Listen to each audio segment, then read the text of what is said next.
Znaš, baš se razmišlja kao, vidi koliki je Aleksandar, a vidi ceste.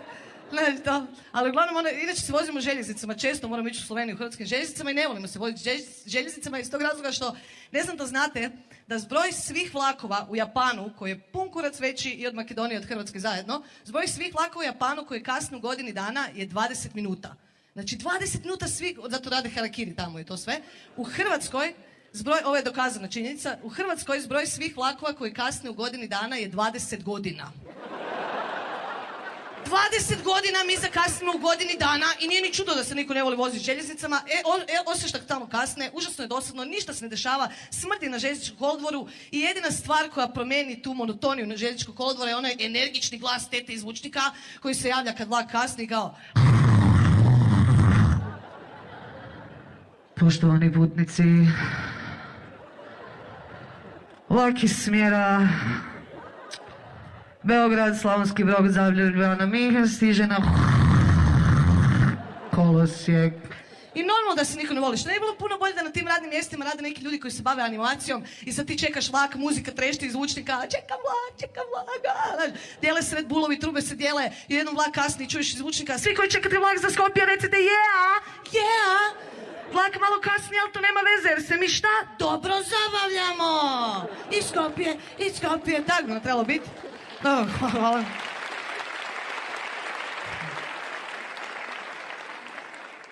Ja ne znam koliko je engleski postupak važan kod vas, kod nas u Hrvatskoj svi smo na anyways, by the way, WTF, LOL, OMG i tako to. I nisam znala koliko je taj engleski postupak bitan dok nismo imali jednog stranog izvođača u Zagrebu koji je nakon svog nastupa prodavao knjige. I svaka žena koja je došla kupiti knjigu, svako je pitao what is your name and whom should I write it to? I svaka je normalno rekla, my name is Ivana, dear Ivana, my name is Gordana, dear Gordana. I onda je došla jedna, zbog koje je meni bilo neugodno, što sam iz Hrvatske. I onda je došla i on kao, what is your name? Well, my name is Pearl. Actually in Croatian it's Biserka. Pearl! Daj odi doma, pivane, seri, znaš, to. Nevjerojatno. U koji što го imate чаушот, дава пресови како 6-годишно дете.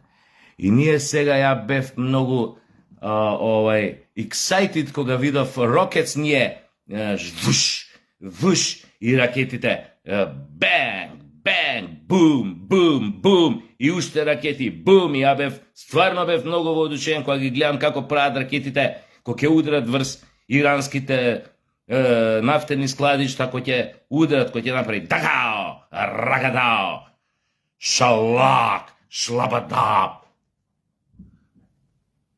Председател една од најмоćните држави на светот. Луѓе, ова немаше шанси да се случи пред 50 години, кога имаше државници на тлото на Европа и државници у многу други држави на другите континенти. Вистински државници. Со интегритет, луѓе. Со интегритет. Не лајпрди. Не ментално лабилни типови. Како да ви кажам? И ово им вика на овие други негови членки од НАТО, вие сте кукавици. Пичку матер. Пичку матер. Оној другиот од НАТО, шамар јаде од жена му пред камери. На искачање на дојон. Рага! Рага! Семено насилство. Што не ја осуда таа жена, рецимо. Луѓе, државник на таква земја, колонијална сила, моćна, најмоćна била Луи 14, Наполеон, курот на магарето, Ришелје, кардиналот, пичку матерну. Шамари јаде пред... Кога бе можело тоа порано да се случи? Кога бе? Жена му да му мавне шамар на државник пред камери. Па до вечер ке јас нема, никој нема да може да најде више кај. Ке речат јеби га. Случајно ја погоди метеор испари. Не метеорит поправо, нешто помало. Јеби га. Не знам што се случи тамо, излезе на тераса. Метеорит, не знам од кај се појави, од ве до небе. Жлага у глава, испари жена. У таков свет живееме. Неверојатно. неверојатно. НАТО јас да ти го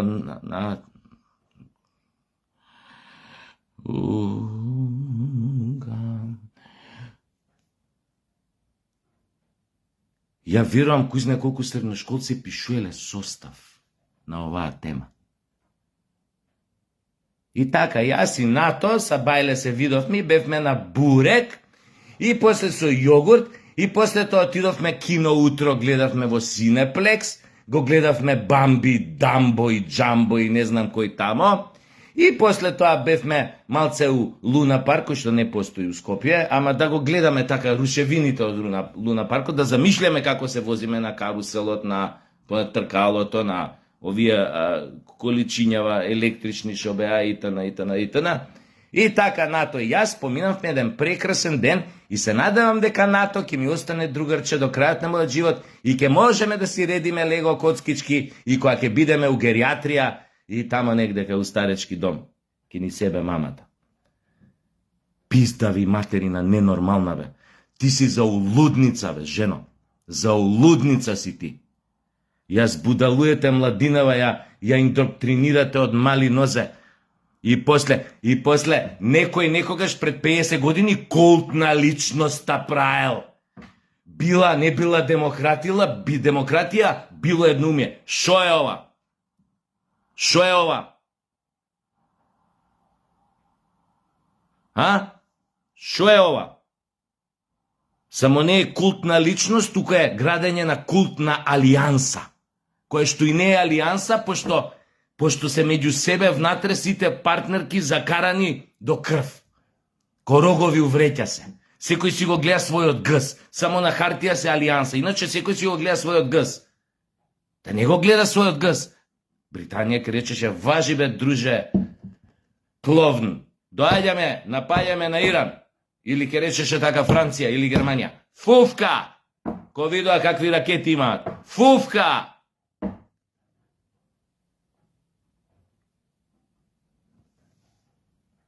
Страотно како ќе ја затупат младинава, таа, не знам, пичку матер. Таа лудача треба да се стаи у лудница. Ама добро, до душа таму кај што е у моментов, па тоа и така функционира као ментална институција. Гледате какви све има таму, тоа Бриселото, седиштето, еби му матер. Не е ништо поразлично него кај нас у Бардовци да влезеш. И у Бардовци ќе најдеш кај нас Наполеони.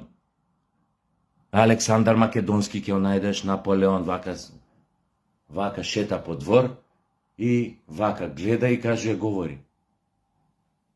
Наполеон, Тито ќе најдеш исто, Слободан Милошевиќ. Бардовци ти е, како да кажам, еден агрегат, една збирштина на величини, на великани историски. Исто и у Брисел, тоа тама. НАТО и јас. Да, веба му.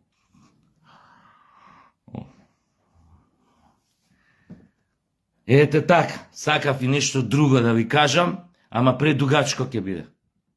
Сакав да ви кажам некои работи околу како се случи тоа еден народ кој што беше жртва на геноцид да стане геноциден народ. За тоа сакав да ви кажам збор 2, моje лично гледиште, да се обидам да објаснам како се случи тоа, како дојде до тоа, ама нема време, сега и ме мрзи да филозофирам на таа тема. Имам некое своje мислење, да објаснам како дојде до тоа.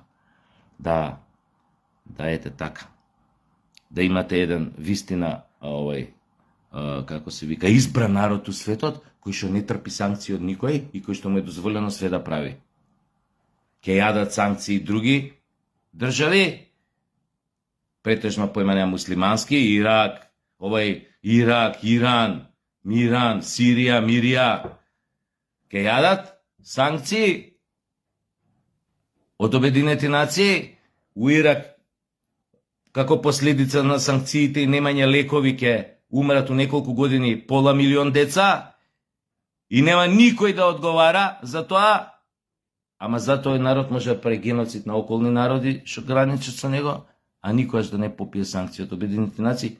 Тоа е една сосема друга тема на муабет, па на крај ќе завршам со нешто убаво, да не биде све депресивно. нато е јас да те ебам. Но ќе завршам позитивно. Ќе пробам да заборам на крајот на таа лудачата што треба да ја местото у Бардов, уствари исти курац, Бардовци, тамо горе у Брисел, исти курац луѓе, пак се поправам. Значи ќе завршам со убави зборови. Сакам на нашите, на босанците, намерно реков наши, сакам да им честитам пласманот на светското првенство. Јас знам дека добиваат честитки од сегде, од онаа бивша федерација која што живеевме заедно порано. Знам дека на сите ни е драго што Босна се пласираше на светско, и на Срби, и на македонци, и на хрвати, и на словенци, и на црногорци.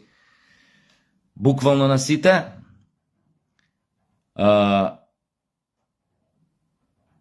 Особено што после сите премрежија што ги доживеа Босна, сите несреќи што ги задесија од почетокот на 90-тите години на минатиот век, сите трауми што ги преживеа во таа крвава граѓанска војна, заслужија да се израдуваат и на некој начин со овој пласман барем да направат некоја илузија на сплотеност, ако тоа не можат и реално да го реализираат, и ако сите желбите ни се да во Босна конечно се разберат меѓу себе, народите кои живеат тамо, религиите кои се тамо.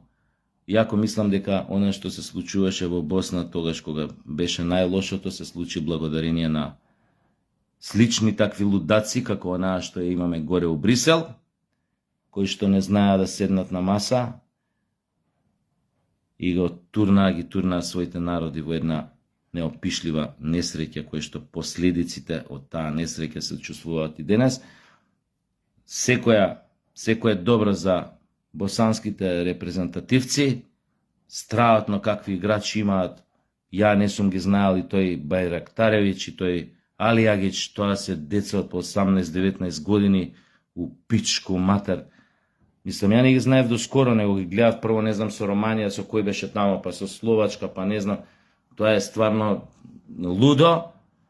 Какви таленти се на 18-19 години, колку се самоуверени, пичку матер, ако све биде окей, тоа ќе бидат веројатно еден ден едни од најдобрите играчи на светот после неколку години. И тоа нека биде уште еден, како да кажам, овој успех на босанската репрезентација, нека биде уште еден подстрек или пример на нашата федерација, на нашата репрезентација, што треба да направи, а тоа го зборев пред неколку дена, за да направиме и ние еден ден таков успех, да се пласираме на светско, на ваков спектакуларен начин, да елиминираш многу моќни селекции од помоќни од тебе на хартија. Но како што гледате и како што можевме сите да видиме и да научиме, значи, кога немаш доволно добар тренер во собствената земја, правиш напори да купиш некој добар стручњак од надвор. Впрочем, тоа кај нас се докаже у други спортови, земете го за пример ракометот и Вардар, какви стручњаци донесе и каков успех имаше со странци кои што вистина го разбираат тој спорт. Знам дека фудбалот е многу поскапа работа, но тоа е патот на успехот. Со гол гъс риба не се фаќа. Не можете да ги чувате парите или да ги делите меѓу себе, да не ги вложувате и да очекувате дека тоа ќе се врати. Гледате дека се прават играчи, не мора да го купуваш некој си од пичке си материне да го носиш да игра. Направи го играчот тука. Кај се праени Алијагичи, Бајрактаревич, како се викаат, и останатите млади што се у таа репрезентација. И претходно од овие ветераниве, Един Джеко. Кај израснал Един Джеко? Каде? Кај го правеле? У Неапол, у Наполи, у Тропам, у Милан, у Интер, у Челси, у Арсенал. Кај го правеле? Из Босне, у Босна некој го создал, па од него создал Един Джеко. Како што утре ќе бидат најбољи играчи у светот и Бајрактаревич и Алијагич меѓу најдобрите ќе бидат. Апропо, сите она што го зборите вие, на каков начин кај нас се добива место во тим. Дали е во клуб, дали е после на една повисоко рамниште репрезентација и така натаму. А ја тоа многу добро го знам, дека ништо не е сменето, затоа што ја на времето игра фудбал, исто и во тоа време го имаше тоа, но веројатно сега што слушам од вас, што гледам од вас, што ова, сваќам дека тоа е отидено и чекор потака и чекор потака. Чи се додека нема, како се вика таа, фер конкуренција, природна селекција, се додека нема тоа, ние нема да имаме успех. Мериторинг систем, ќе игра оној што заслужил, ќе добива оној што заслужил, ќе биде на пиедестал оној што заслужил, не оној што има јак грб. Кога ќе ги научиме овие работи, може и ние ќе ни се случи оно што вчера им се случи на босанците у Зеница. Може и ние еден ден ќе се израдуваме на тој начин, на таков спектакуларен влез на светско првенство. Велам спектакуларен, затоа што во еден одлучувачки натпревар елиминира еден 4-5 кратен светски првак како што Италија. Можете да зборите колку сакате. Слушам и денес такви. Ајте, Италија фудбал, што знаат Италија фудбал? Италија фудбал играле. Кретени така зборат. Како можеш да кажеш ти за 5-кратен светски шампион дека не знаат фудбал да играат? Па дотолку да нема, не знам, да нема еден играч, ти не смееш 5-кратен светски шампион, има да ќутиш. И толку од тебе. Затоа, а ни еден успех, ќе кажете пенали, рулет, среќа. Не. Она вчера е резултат на долготрајна, смислена, организирана работа по сите нивоа, хоризонтално, вертикално. По сите нивоа работа, посветеност. Од создавање на играчи до создавање на ростер, како се вика, репрезентација, водство, тренери, менеджмент, екипа, федерација, све живо. Све живо, мобилизирано. Кидат на светско. Кидат на светско. Тури му. Така. Ај се гледам.